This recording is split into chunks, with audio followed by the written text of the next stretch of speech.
Dari 1 juta yang menganggur ataupun pengangguran terdidik, kira-kira bidang apa saja? Mungkin Pak Dewa bisa menjawab ini. Uh, Kalau ditanya bidang apa aja ya, mungkin saya nggak punya angkanya yang precise ya on top of mind saya. Tapi beberapa data yang terakhir tahun lalu dari Survei Angkatan Kerja Nasional misalnya, kalau yang kita perhatikan itu yang, nah yang menarik mungkin begini dulu, jumlah lulusan ilmu rekayasa atau yang masuk di kategori engineering ya teknik misalnya, itu total lulusannya sebenarnya nggak lebih banyak dibanding yang lulusan bisnis ilmu manajemen ya. Nah tapi dari situ bisa kita duga mereka yang lulusan ilmu bisnis dan manajemen misalnya itu yang menganggur, yang berstatus menganggur atau menjawab mereka sedang menganggur itu jauh lebih banyak relatif terhadap total lulusan yang sama dibanding teman-teman yang hanya lulusan engineering atau teknik. Karena tadi ya jumlah mereka nggak banyak dan pangsa pasarnya juga sebenarnya nggak terlalu besar. Itu ilmu sosial umumnya cukup besar yang menganggur, ilmu bisnis manajemen juga yang menarik salah satunya yang cukup besar itu lulusan ilmu agama yang ada di statistiknya gitu. Kenapa?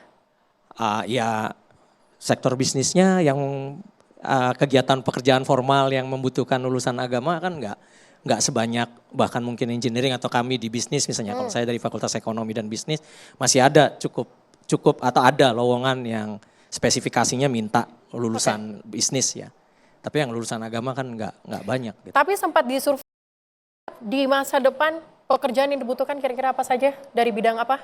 Nah itu yang menarik kalau dari survei baik yang dilakukan oleh para pelaku bisnis ya maupun organisasi-organisasi internasional misalnya kita lihat atau bahkan di Indonesia sendiri beberapa lembaga, kami juga di lembaga demografi pernah melakukannya, itu yang sebenarnya potensial sektor-sektor bisnis yang berkaitan sama teknologi digital ya, komputasi dan juga keuangan yang ada kaitannya sama digital. Tapi berarti keuangan yang spesifik begitu? Iya. Dan keuangannya nggak cuma yang istilahnya accounting ngitung duit ya. Tapi juga keuangan misalnya yang kaitannya dengan desain sistem keuangannya. Makanya tadi pakai sistem digital mungkin ya. Atau yang dia sudah menggunakan aplikasi. Ya, itu yang muncul tuh yang ada tawaran-tawaran opportunity-nya. Oke, saya juga pengen tahu dari DPR kira-kira melihat ini 1 juta begitu Pak. Dari mana angkanya? Nah, 1 juta itu? 1 juta kan disampaikan langsung. Disampaikan oleh siapa? Kementerian. Kementerian mana? Ketenagakerjaan. Jadi dari BPS, dari data BPS. Dari data BPS. Jadi begini, pertama saya ingin mengatakan kepada teman-teman, kawan-kawan kita para sarjana, tidak perlu khawatir. Kenapa? Di dalam konstitusi kita, pasal 27 ayat 2, dijamin di dalam konstitusi bahwa tiap warga negara berhak mendapatkan penghidupan yang layak. Artinya negara akan hadir dalam mendorong penciptaan kualitas hidup warga negaranya. Jadi ada di dalam konstitusi. Kalau Mas Yoga misalnya sudah tamatan S2, lalu kemudian ini berarti kan ada sesuatu yang kita mesti review kembali. Kenapa orang sekelas Mas Yoga yang dari teknik kemudian magister perguruan tingginya bagus-bagus, ada sesuatu yang kita mesti review. Karena itu kita bisa lihat datanya. Sebetulnya alumni atau sarjana yang kita perbincangkan itu 5 besar topnya apa saja.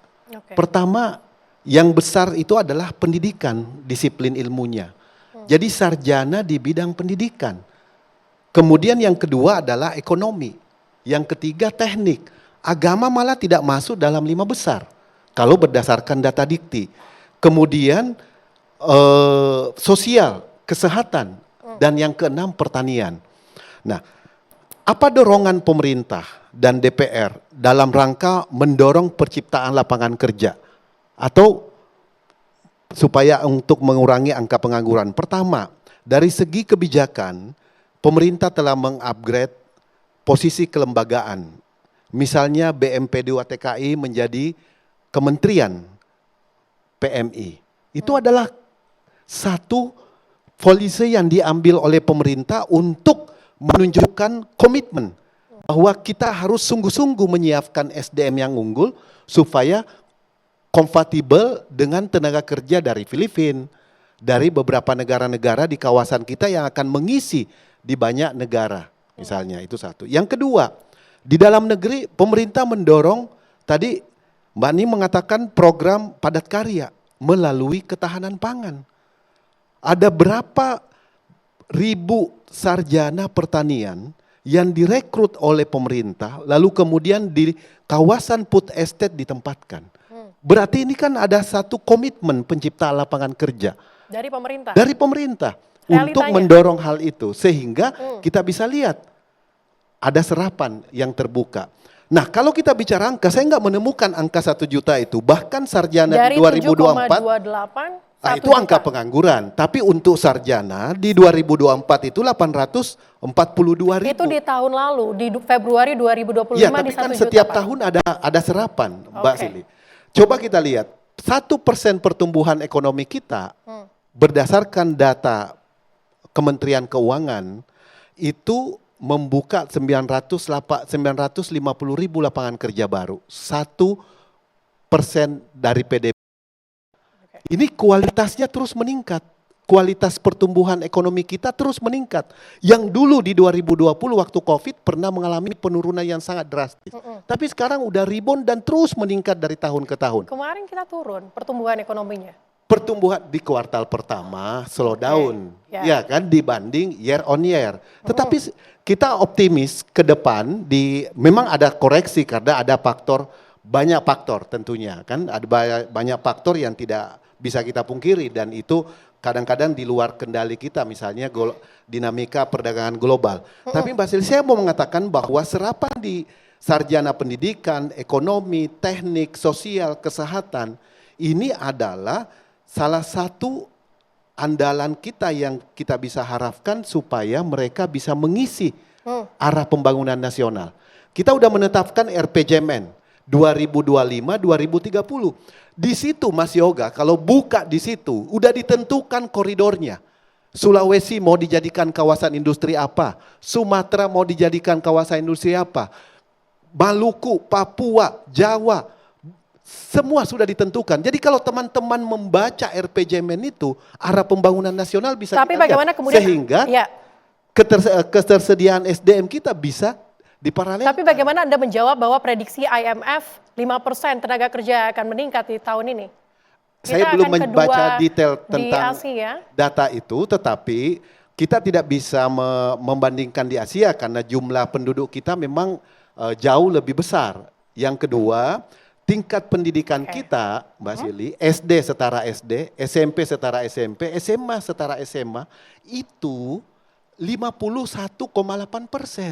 Jadi itulah kemudian yang mau diintervensi oleh pemerintah supaya kualitas pendidikan kita mengalami kenaikan. Tapi kita tidak membahas masalah itu malam ini. Kita membahas dari sarjana S1. Nah, yang kedua, hilirisasi Mas Yoga. Itu sudah ditetapkan 5 tahun ke depan koridor pembangunan. Kalau kita buka itu bedah, itu bisa kita plotting sampai pada tenaga kerja yang diperlukan. Itu detail betul sebetulnya kalau kita buka sungguh-sungguh. Nah karena itu ada banyak persoalan yang harus dibenahi. Pertama di perguruan tinggi, saya setuju lean and match. Ya antara kurikulum yang diberlakukan di perguruan tinggi dengan industri.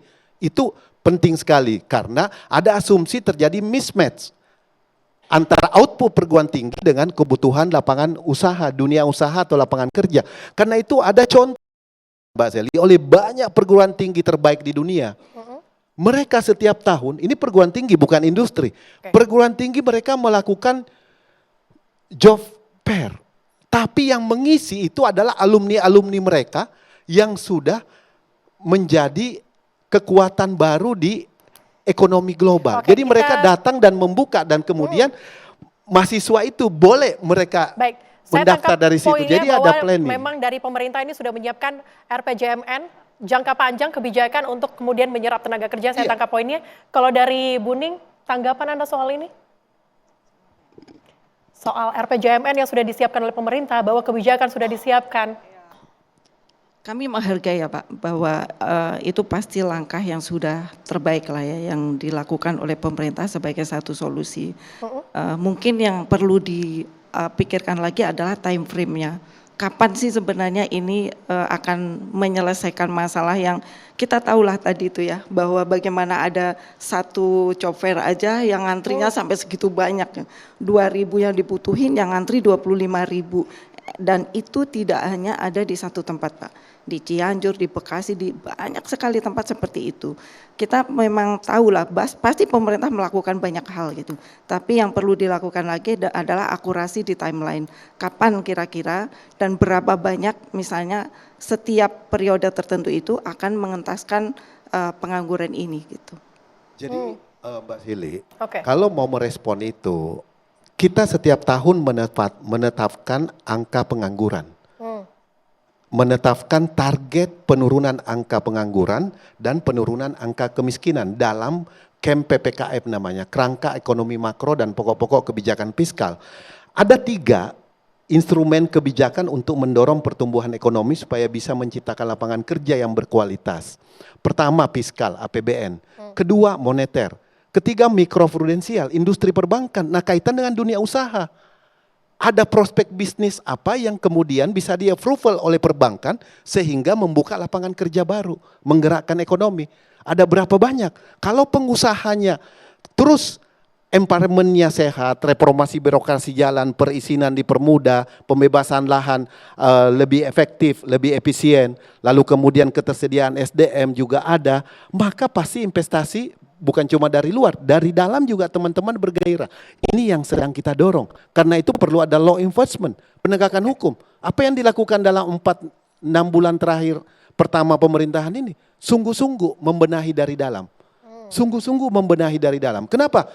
Karena BUMN salah satu sokok guru perekonomian kita yang kita harapkan itu adalah perlu kita benahi sungguh-sungguh, karena itu beberapa tindakan yang dilakukan oleh pemerintah melalui aparat penegak hukum itu adalah komitmen supaya governance-nya baik, lalu kemudian ekosistem ekonomi dan bisnisnya bisa memberikan impact tepat sasaran, tepat manfaat dan dirasakan oleh masyarakat, Mbak Silvi. Baik, saat ini tepatnya lagi dilakukan pendalaman mendasar begitu, langkah-langkah mendasar begitu. Nanti kita akan dalami lagi terus sesuai dengan tema kita pada malam hari ini. Bagaimana, apakah juga kerja di luar negeri ini jadi salah satu solusi? Usai jeda.